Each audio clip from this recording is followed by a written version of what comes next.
وسلم علی رسولہ الکریم اما بعد فاعوذ باللہ من الشیطان الرجیم بسم اللہ الرحمن الرحیم لقد کان لکم فی رسول اللہ اسوۃ حسنہ وقال اللہ تبارک و تعالی ما کان محمد ابا احد من رجالکم ولکن رسول اللہ وخاتم النبیین صدق اللہ مولانا رسول وصدق رسول اللہ صلی اللہ علیہ وسلم۔ واجب الاحترام سامعین و حاضرین، آج کے خطبہ جمعۃ المبارک میں جس موضوع پر چند باتیں آپ کی خدمت میں عرض کرنا چاہتا ہوں، پچھلے جمعے میں نے اس کی طرف تھوڑا سا اشارہ کیا تھا کہ 6 سپٹمبر تحفظ پاکستان، یوم دفاع پاکستان، اور 7 سپتمبر جو ہے یہ بر صغیر کے اندر برپا ہونے والی ختم نبوت کے حوالے سے ایک طویل جد و جہد اور ایک پوری تاریخ کہ جس کے نتائج جو ہیں وہ ہمارے سامنے آئے، اور ایک ایسا گروہ جو اپنے آپ کو مسلمانوں کے ساتھ وابستہ کرتا ہے، میری مراد قادیانی، ان کے غیر مسلم ہونے کا باقاعدہ دستوری اور آئینی طور پر اعلان کیا گیا۔ یہ مسئلہ ایسا ہے کہ اس پر گفتگو اس وجہ سے ضروری ہے، اور آپ کو پتہ ہے کہ میں ویسے جو ہمارے ہاں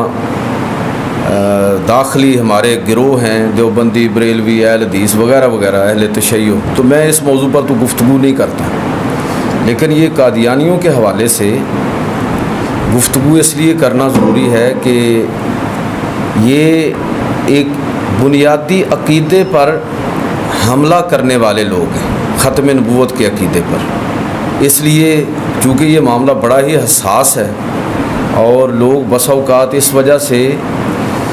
غلط فہمی کا شکار ہو جاتے ہیں کہ جی دیکھیں وہ بھی قرآن کو ماننے والے ہیں، رسول کو بھی مانتے ہیں، باقی ساری چیزیں، قرآن کو بھی، خانہ کعبہ اور روضہ رسول، مدینۃ المنورہ، سب کی اسی طرح وہ بھی عزت اور احترام کرتے ہیں۔ تو لوگ بسا اوقات غلط فہمی کا شکار ہو جاتے ہیں، تو اس لیے یہ ضروری ہے کہ تھوڑا سا ہم اس چیز کو، ہمارا جو کنسیپٹ ہے وہ ختم نبوت کے حوالے سے کلیئر ہو۔ اب 2 گفتگو کے پہلو ہیں، ایک یہ ہے کہ آپ کے سامنے پاکستان کے اندر جو ختم نبوت کے حوالے سے تحریک ہے، پوری تحریک، اس کا ایک منظرنامہ عہد رسالت سے شروع کر کے آج کے دور تک وہ آپ کے سامنے بیان کیا جائے، پوری تاریخ کہ پاکستان میں کیسے لوگ سزائے موت ہوئے اور کتنے لوگوں نے جانیں قربان کی۔ مولانا مودودی کو سزائے موت ہوئی، مولانا عبدالستار نیازی کو سزائے موت ہوئی، جو بڑے بڑے لوگ ہیں میں ان کی بات کر رہا ہوں، اور کتنے لوگ ہیں جو اس ختم نبوت کے تحفظ میں اپنی جانوں سے گئے۔ تو یہ بڑا ہی حساس موضوع ہے۔ تو میں 2 پہلو ہیں، ایک تو اس کی پوری تاریخ ہے، اس سے واقفیت بھی ضروری ہے، اگر ممکن ہوا اور موقع ہوا تو اگلے جمعے اس پر بات کر دوں گا۔ آج میں صرف اتنا آپ کی خدمت میں عرض کرنا چاہتا ہوں کہ ختم نبوت اصل میں ہے کیا، یہ عقیدہ کیا ہے، اور ختم نبوت کے بارے میں امت کے اندر جو حساسیت ہے وہ کس وجہ سے ہے۔ تو اس حوالے سے جو پہلی اور اصولی بات ہمیں ذہن میں رکھنی چاہیے، وہ عقیدہ ختم نبوت اس چیز کا نام ہے کہ رسول اللہ صلی اللہ علیہ وسلم کے بعد اب کوئی نبی کسی علاقے کے اندر، کسی خطے کے اندر، کوئی ذلی اور بروزی نبی اور کوئی امتی نبی، یہ جتنے میں لفظ بول رہا ہوں یہ ہمارے ہاں جو اس حوالے سے بحثیں ہیں وہاں پر یہ الفاظ آپ کو ملیں گے۔ یہ امتی نبی کے تصور سے بھی لوگوں کو دھوکہ دینے کی کوشش کی جاتی ہے۔ تو کسی بھی طرح کا کوئی شخص کسی بھی لفظ کے ساتھ اگر نبوت کا دعوے دار ہوگا تو وہ شخص دائرہ اسلام سے خارج ہے۔ میں اکثر یہ جملہ دہرایا کرتا ہوں کہ فرقے جو بنتے ہیں نا وہ فروعی اور فقہی مسائل کے اندر اختلاف سے نہیں بنتے. فرقہ جو ہوتا ہے وہ بنیادی عقائد میں انحراف سے بنتا ہے. قادیانی ایک فرقہ ہے. کئی لوگ پوچھتے ہیں نا جی 72 فرقے ہوں گے، تو اگر وہ جس طرح فرقے ہم گنتے ہیں نا وہ تو کب کے پورے ہو چکے ہیں اور قیامت آ جانی چاہیے تھی، لیکن ابھی تک قیامت نہیں آئی. تو وہ فرقے جو ہیں نا وہ سارے کے سارے فروعی نوعیت کے ہیں. کوئی فقہی اختلافات ہیں، کہیں کوئی مسل کی نوعیت کے اختلافات ہیں، کہیں کوئی ذوق کے اختلافات ہیں وغیرہ وغیرہ، تعبیر اور تشریح کے اختلافات ہیں. تو وہ اختلافات برقرار رہنے کے باوجود بھی کوئی شخص دائرہ اسلام سے خارج نہیں ہوتا جب تک کوئی شخص اسلام کے بنیادی عقیدوں کا میں سے کسی عقیدے کا انکار نہ کرے. لہذا یہ جتنے جھگڑے آپ کو نظر آتے ہیں یہ بالکل کوئی ان کی حیثیت نہیں ہے. ان میں ہمارا اختلاف بے شک برقرار بھی رہے تب بھی سارے مسلمان ہی ہیں. فرقہ اس وقت بنتا ہے جب کوئی شخص بنیادی عقیدے کا انکار کرے، اور ختم نبوت کیا ہے؟ یہ بنیادی عقیدہ ہے. لہٰذا جو شخص اور جو گروہ اس بنیادی عقیدے کا انکار کرنے والا ہوگا وہ اصل میں دائرہ اسلام سے خارج ہوگا. اب قادیانی وہ دائرہ اسلام سے اس وجہ سے خارج ہیں کہ وہ رسول اللہ صلی اللہ علیہ وسلم کے بعد مرزا غلام احمد قادیانی کی نبوت کے قائل ہیں. میں اس کی تاریخ پھر کسی موقع پر عرض کروں گا. اب دیکھنا یہ ہے کہ جو بات میں چاہ رہا ہوں کہ آپ ذرا قرآن و سنت سے سمجھیں کہ اصل میں نبوت کی ضرورت کب ہوتی ہے اور کب ختم ہو جاتی ہے، اور کیوں اللہ کے نبی صلی اللہ علیہ وسلم کے بعد کوئی اور نبی نہیں ہے. اگر آپ قرآن و سنت کا مطالعہ کریں تو اس کا جو نتیجہ آپ کے سامنے آئے گا کہ اللہ رب العزت نے انبیاء کی پوری تاریخ آپ پڑھ کے دیکھیں کہ اللہ رب العزت نے ایک نبی کے بعد دوسرے نبی کو اس وقت مبعوث فرمایا ہے جب ایک گروہ یا ایک خاندان کے اندر، ایک قبیلے کے اندر، ایک علاقے کے اندر کوئی نبی آیا ہے اور دوسرا علاقہ بھی محروم ہے. تو ایسی مثالیں موجود ہیں کہ ایک ہی وقت میں کئی نبی آئے ہوں. بعض مثالیں تو آپ قرآن مجید سے بھی دیکھ سکتے ہیں کہ حضرت یحییٰ علیہ الصلوۃ والسلام، حضرت زکریا ان کے والد محترم، حضرت عیسیٰ علیہ الصلوۃ والسلام، تو یہ حضرت موسیٰ علیہ الصلوۃ والسلام، حضرت ہارون علیہ الصلوۃ والسلام، اور علی ھذا القیاس کے اگر آپ قرآن سے یہ مثالیں اکٹھی کریں کہ تو یعقوب علیہ الصلوۃ والسلام موجود ہیں، اور دوسری تو یوسف علیہ السلام اسی دور کے اندر نبوت سے سرفراز ہوئے. تو ایک وقت میں ایک سے زیادہ انبیاء ممکن ہے، لیکن یہ تب ہوتا ہے جب کوئی علاقہ نبوت کے فیض سے محروم ہو. اب رسول اللہ صلی اللہ علیہ وسلم کے بعد کسی نبی کی اس وجہ سے ضرورت نہیں کہ رسول اللہ صلی اللہ علیہ وسلم کی نبوت کا فیض عربوں کے لیے نہیں ہے، پوری انسانیت کے لیے ہے. اکبر نے جو دین الہی ایجاد کیا تھا تو اس کے پیچھے یہ بات تاریخ میں آپ اس کو پڑھ سکتے ہیں کہ ایک پیچھے پوری ایک تحریک تھی جو ایران کے اندر برپا ہوئی. اس تحریک کو نقطوی تحریک کہا جاتا ہے، اور نقطوی تحریک کا بنیادی نقطہ یہ تھا کہ یہ پیغمبر عربوں کے تھے اور ان کی نبوت پہلے 1000 سال کے لیے تھی. اگر آپ ہجری اعتبار سے دیکھیں تو جو پہلا 1000 سال ہے وہ مکمل ہونے کے قریب پہنچ رہا ہے. 1014 کے اندر اکبر کی وفات ہوئی ہے، تو یعنی 11ویں صدی ہجری کا اس نے 14 سال دیکھے، 49 سال اس نے بر صغیر پر حکومت کی. تو اس کو جو غلط فہمی اس کو جس میں مبتلا کیا گیا وہ یہ تھا کہ جی وہ پیغمبر صلی اللہ علیہ وسلم کا دور گزر گیا، 1000 سال کے لیے وہ پیغمبر تھے، پہلا 1000 سال گزر گیا، بات ختم ہو گئی، اور وہ عربوں کے لیے نبی تھے.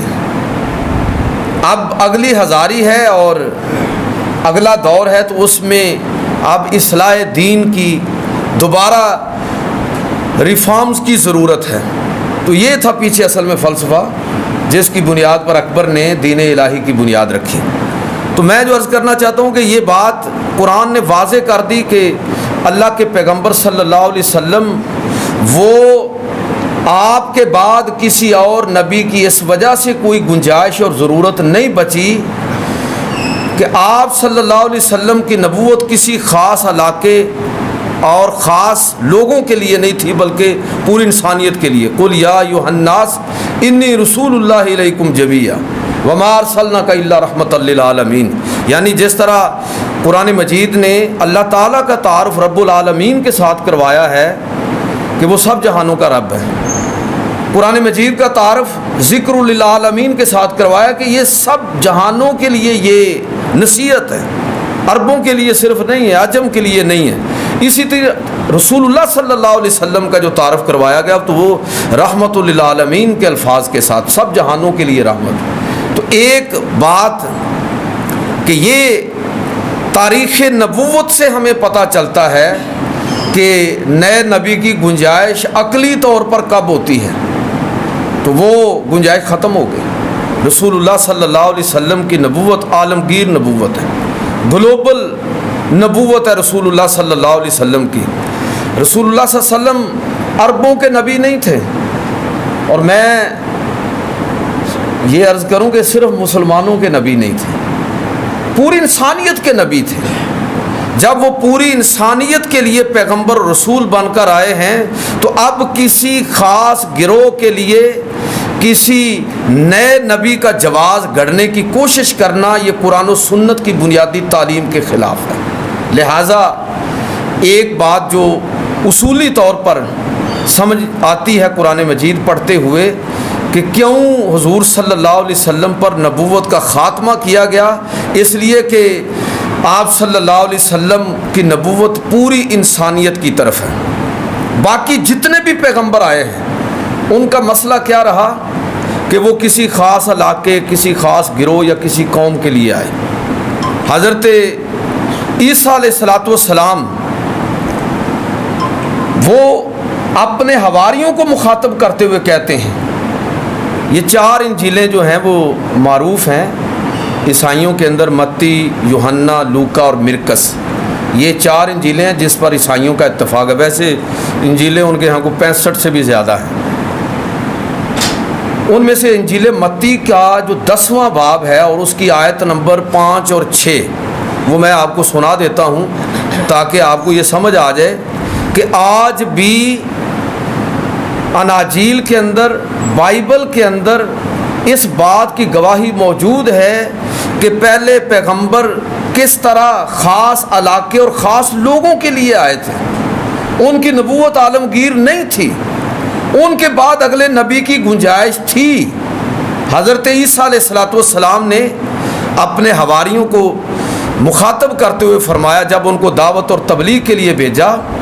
جس طرح کہ اللہ کے پیغمبر صلی اللہ علیہ وسلم صحابہ کو بھیجتے تھے کہ فلاں قبیلے کی طرف جاؤ، فلاں علاقے کی طرف جاؤ، آپ اپنے خط دے کر روانہ کرتے تھے، دعوت اور تبلیغ کے لیے لوگوں کو روانہ کرتے تھے. تو حضرت عیسیٰ علیہ السلام نے یہ انجیل متی کے 10ویں باب کی آیت نمبر 5 اور 6 ہے کہ عیسیٰ علیہ السلام نے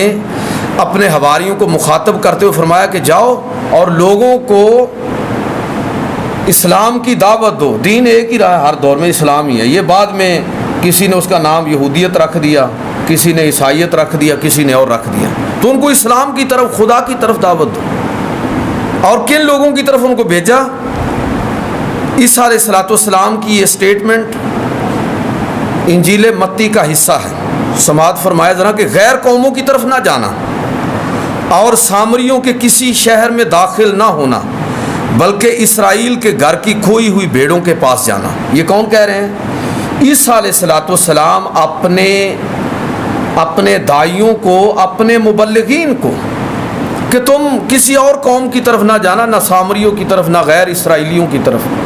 تم نے صرف اور صرف اسرائیل کے گھرانوں کی طرف جانا ہے. حضرت عیسیٰ علیہ السلام کو بنی اسرائیل کی طرف پیغمبر بنا کے بھیجا گیا اور رسول اللہ صلی اللہ علیہ وسلم کو تمام انسانیت کی طرف پیغمبر بنا کے بھیجا گیا.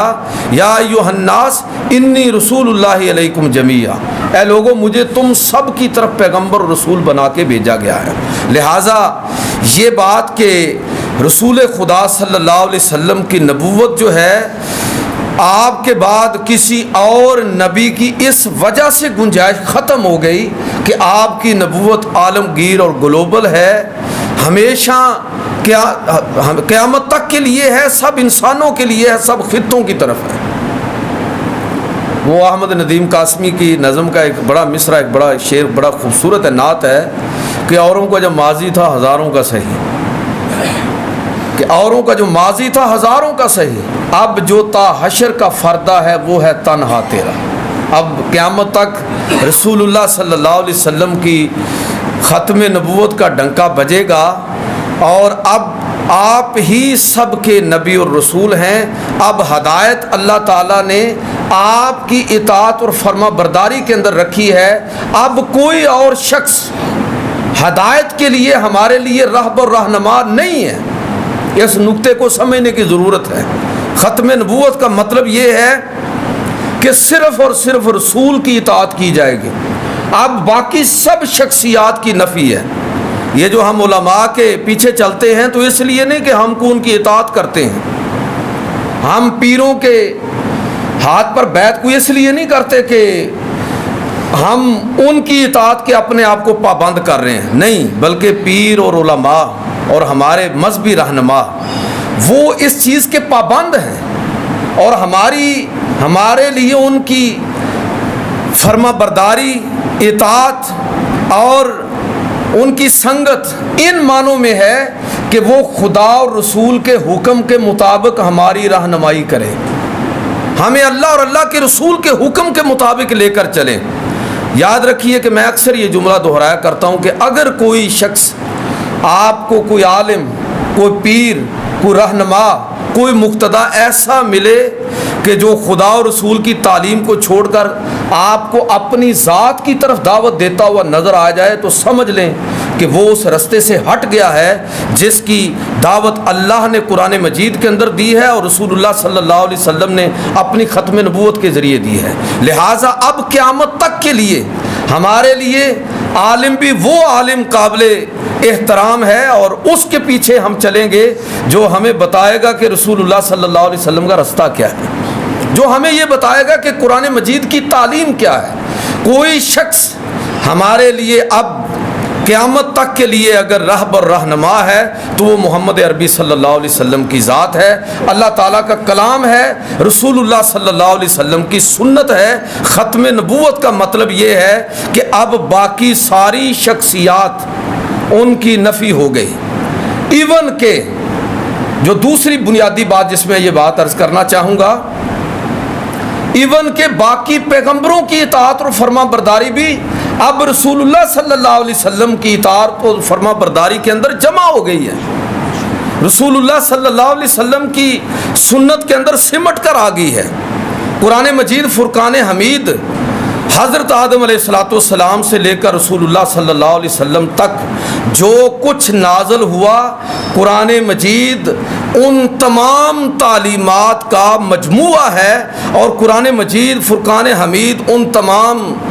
تعلیمات کا جامع ایڈیشن ہے۔ لہٰذا اب اس کتاب کی موجودگی میں نہ ہمیں بائبل، نہ ہمیں تورات، نہ زبور، نہ انجیل، کسی اور کتاب کی ہدایت اور رہنمائی کے لیے پڑھنے کی سرے سے ضرورت نہیں۔ ہاں، آپ معلومات کے لیے پڑھ سکتے ہیں، جس طرح میں نے بھی آپ کے سامنے یہ آیت جو ہے وہ بائبل سے لی ہے نا، انجیل متی سے لی ہے، تو بات کو سمجھنے کے لیے قرآن مجید کے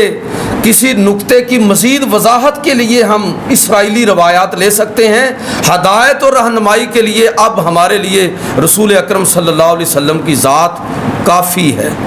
اب ختم نبوت کا مطلب یہ ہے کہ اب ایک ہی ذات ہے۔ اگر یہ بات میں یہاں آپ اس کا اگر صحیح مطلب سمجھنے کی کوشش فرمائیں تو میں اگر یہ بات یہاں عرض کروں تو آپ کو یہ نقطہ بہت واضح طور پر سمجھ آئے گا۔ آپ نے کبھی غور کیا کہ کسی پیغمبر کی قبر دنیا کے اندر ہم حتمی طور پر نہیں کہہ سکتے کہ یہ فلاں پیغمبر کی قبر ہے؟ ویسے لوگوں کا اندازہ ہے، وہ تو کشمیر میں بھی لوگ کہتے ہیں کہ کچھ پیغمبروں کی قبریں ہیں، ہو سکتا ہے نہ ہوں،